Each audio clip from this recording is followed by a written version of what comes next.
Express, an international courier service. Hindu పురాణాల ప్రకారం ఆయువు తీరగానే యముడు వచ్చి మనిషి ప్రాణాలు తీసుకుని పోతాడని పురాణాలు చెబుతున్నాయి.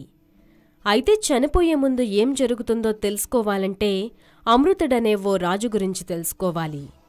ఒకానొక కాలంలో అమృతుడనే రాజుండేవాడు. తనకు ఎప్పుడు మరణం సంభవిస్తుందోనని భయపడుతుంటాడు. మరణ భయం నుంచి తప్పించుకోవడానికి యమధర్మరాజు కోసం ఘోర తపస్సు చేస్తాడు.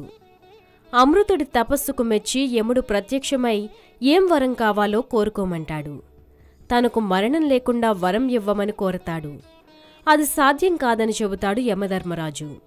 మరణం ఎలా ఏ రూపంలో సంభవిస్తుందో ముందే తెలిసే విధంగా వరం ఇవ్వాలని కోరుకుంటాడు.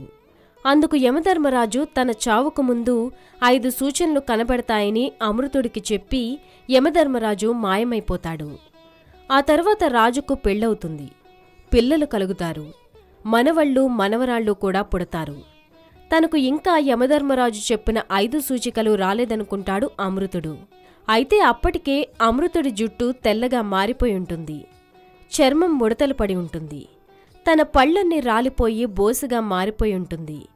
కళ్లచూపు మందగిస్తుంది. చివరికి రోగంతో మంచమెక్కుతాడు అమృతుడు. ఆ తరువాత యమధర్మరాజు ప్రత్యక్షమై అమృతుడి ప్రాణాలు తీసుకుని పోవడానికి వస్తాడు. అలా యమధర్మరాజు ఆ అమృతుడికి చెప్పిన 5 సూచనలు చెప్పి అతని ప్రాణాలు తీసుకుని పోతాడు.